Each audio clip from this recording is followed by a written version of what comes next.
Hello friends, કેમ છો બધા? એકતા કિચનમાં આપ સૌનું સ્વાગત છે. આપણે આજે ટીંડોળાનું ભરેલું કુકરમાં શાક બનાવવાના છીએ. તેના માટે ટીંડોળા મેં 2 વખત પાણીથી સરસ રીતે ધોઈ નાખ્યા છે.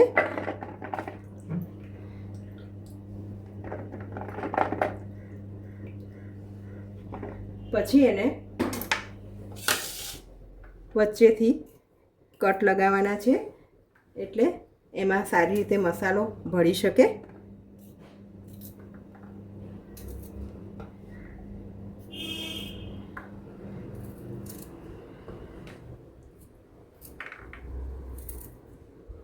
ફ્રેન્ડ્સ, આપણા ટીંડોળા વચ્ચેથી કટ કરીને તૈયાર છે શાક બનાવવા માટે.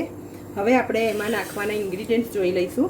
સૌપ્રથમ લસણ, આદું, મરચાં, ધાણા, સિંગદાણા, તલ અને કોપરું, આ બધું મિક્સરમાં ક્રશ કરીને એની પેસ્ટ બનાવવાની છે.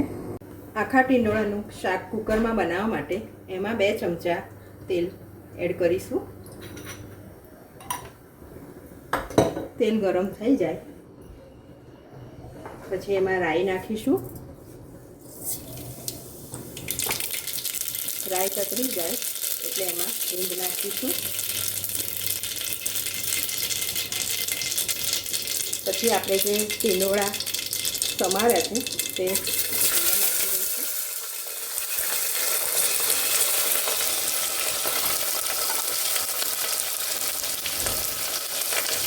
પછી આપણે જે પેસ્ટ બનાવી છે તે એડ કરી દઈશું.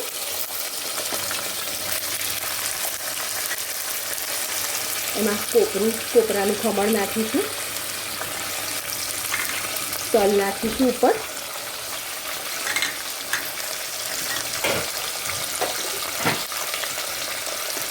મીઠું ટેસ્ટ પ્રમાણે. ફ્રેન્ડ્સ, તમારા ઘરમાં જે રીતે ખવાતું હોય એ પ્રમાણે વધતું ઓછું કરી શકો છો. લાલ મરચું નાખીશું.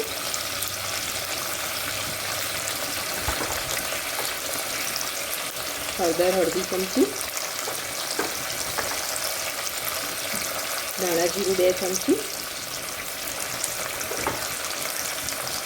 ગરમ મસાલો નાખીશું.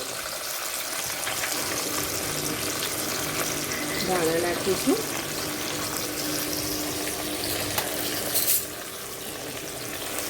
પછી આપણે એને સારી રીતે હલાવી દઈશું. ફ્રેન્ડ્સ, આ શાક છે ને ટાઈમ કન્ઝ્યુમર છે, એટલે જેને સવારમાં ટિફિન બનાવવું હોય, વર્કિંગ વુમન હોય, એના માટે બહુ ઇઝી રહેશે આ શાક, કે આપણે ભરવાનું પણ નથી અને ભરેલાનો ટેસ્ટ તમને મળશે કુકરમાં બનાવવાથી. કુકરમાં બનાવશે એટલે ટાઈમ પણ બહુ ઓછો લાગશે.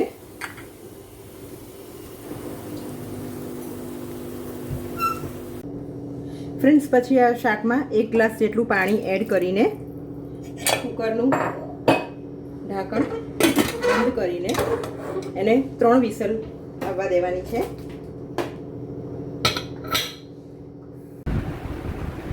ફ્રેન્ડ્સ, આપણું શાક હવે રેડી થઈ ગયું છે. આપણે જોઈ લઈએ હવે.